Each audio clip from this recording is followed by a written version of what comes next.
안녕하세요. RGBN2365 채널 진행자인 이킴입니다. 이 채널을 소개하면 유튜브 건강 채널입니다.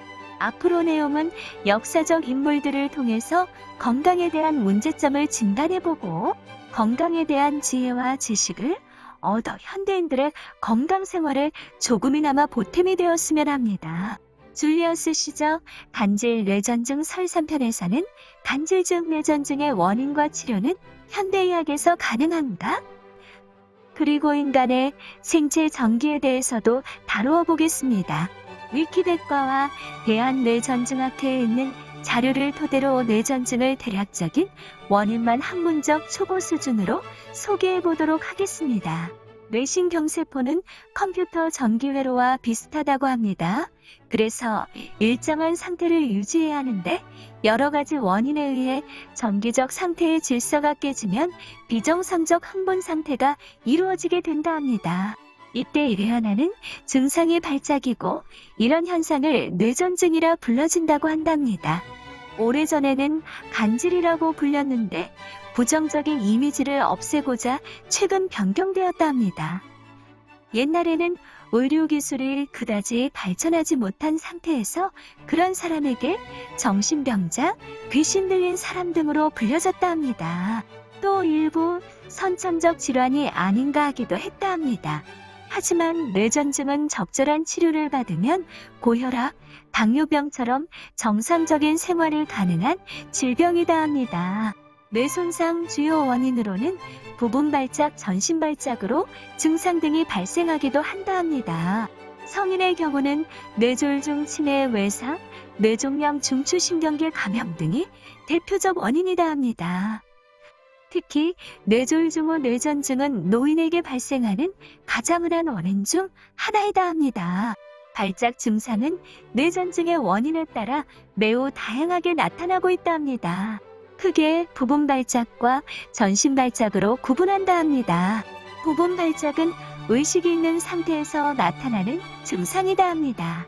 한쪽 손이나 팔을 까딱거리거나 입꼬리가 당겨지는 운동 발작, 얼굴과 팔다리 한쪽에 이상 감각이 나타나기도 한다 합니다.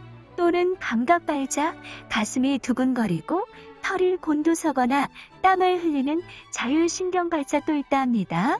갑자기 예전 기억이 떠오르거나 과거의 물건, 장소 등이 친숙하게 느껴지는 정신발작 등이 있기도 한다 합니다.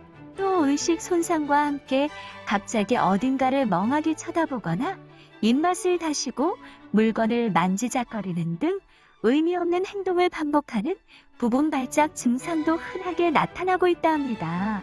뇌외상 후 뇌전증 환자 80% 1년 이내에 경연 발생한다 합니다.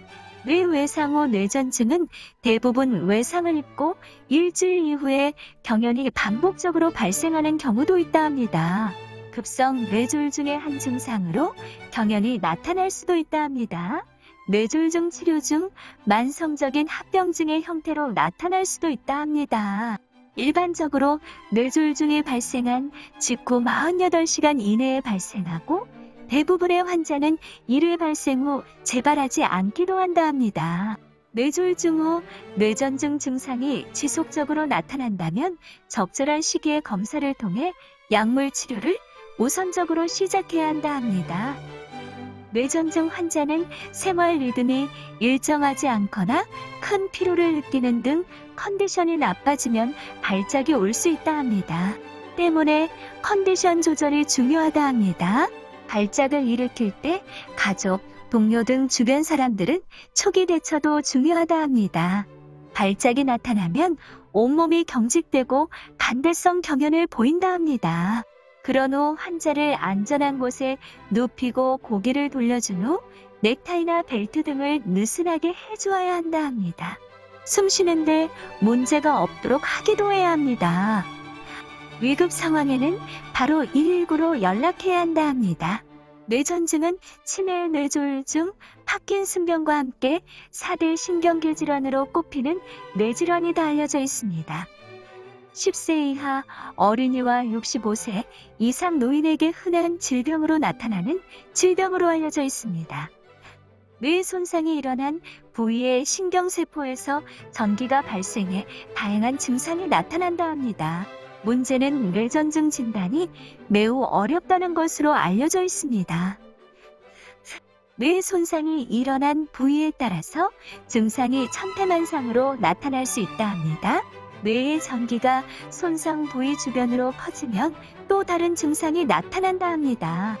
눈의 초점이 사라지고 불러도 대답을 못하며 정신이 나간 듯한 모습을 보인다 합니다.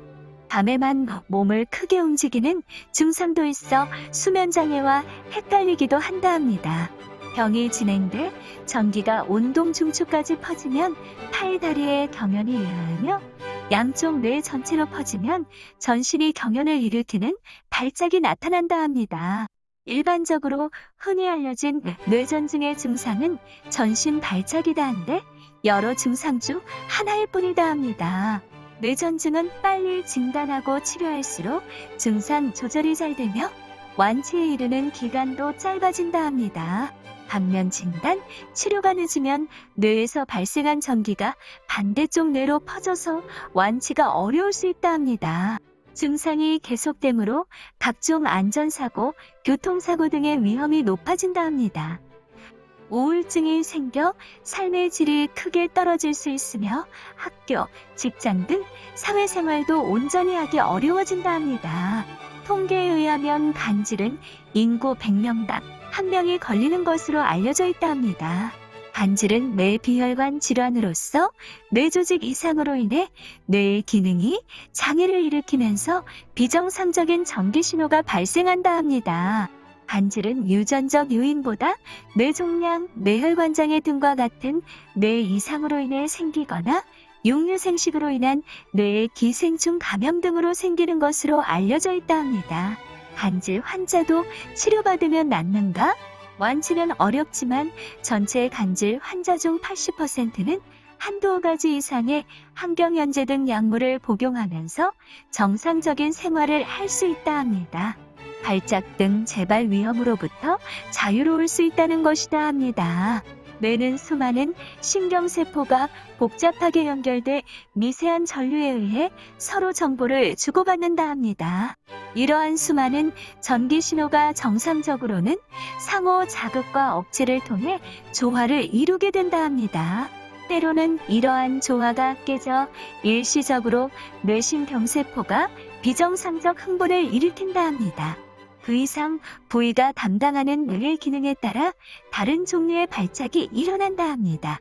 간질 환자는 이렇듯 뇌신경세포의 비정상적인 흥분을 억제하는 기능이 여러 원인에 의해 저하된 것으로 생각할 수 있다 합니다.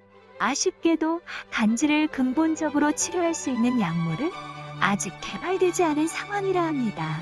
사람에 따라 증상이 너무도 다양합니다. 위키백과에서는 뇌전증은 만성적인 신경장애의 하나랍니다. 이유 없는 발작을 특징으로 한다 합니다. 뇌신경세포의 불규칙한 흥분에 따른 뇌의 과도한 전기적 신호 발생이 원인으로 여겨진답니다. 뇌전증은 발작과 경련을 동반하는 경우와 그렇지 않은 경우 등으로 구분된다 합니다. 뇌전증 발작은 여러 가지 원인에 의해 발생하며 뇌전증은 이러한 증상이 지속적으로 재발하는 상태이므로 그 원인이 매우 다양하다 합니다. 이 자료는 위키백과와 대한뇌전증학회에 나와 있는 부분을 참고하여 누구나 다 살펴볼 수 있는 부분입니다. 전문적인 부분만을 빼고 그 윤곽만 조금 살펴보았습니다. 뇌전증에 대해서 더 자세한 내용을 알고 싶으신 분은 뇌전증 관련 전문 공식적인 기관이나 인증된 전문 의료기관 홈페이지를 찾아보시면 됩니다. 관련 책자도 찾아보시면 조금 더 도움이 될 것입니다. 그리고 간질은 생체 전기와도 관련 있어 잠깐만 살펴보겠습니다. 생체 전기는 생물체 내에서 발생하는 미세한 전기를 말한다 합니다. 모든 전기 에너지는 전위와 전류를 띠고 있다 합니다. 생체 전기도 마찬가지다 합니다. 생체 전기는 여러 생물학적 과정으로 생겨나는 미세한 에너지이다 합니다. 1786년경 이탈리아 볼로냐대 교수였던 루이지 갈바니의 개구리 근육 흥분 실험이 대표적인 실험입니다. 요약하자면 개구리의 뒷다리 근육이 전기 때문에 수축된다는 내용입니다. 그 후 근육 흥분 시에 전이차가 나타나는 것을 증명하였습니다. 20세기에 들어서는 진공관 증폭기를 전자오실로그래프나 브라운관 오실로스코프와 조합하여 전기 생리학에 널리 사용하게 되었다 합니다. 빠른 전위 변동도 정확히 묘사할 수 있게 되었답니다. 생체에서 전기 발생은 여러 조직이나 기관에서 볼 수 있지만 전기 발생과 기능과의 관계가 밀접한 것은 흥분성세포, 특히 신경이다 합니다. 이 자료도 위키백과에 나와 있는 부분을 참고하였습니다. 마지막으로 건강 정보를 하나 추가해 보겠습니다.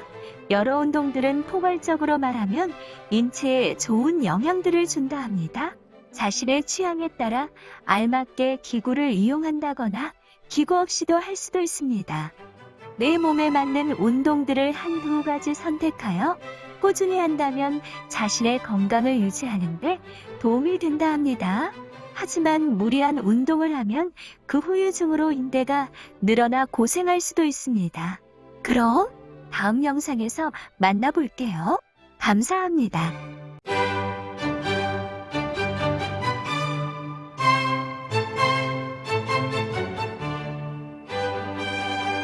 여러분의 구독과 좋아요는 큰 힘이 됩니다.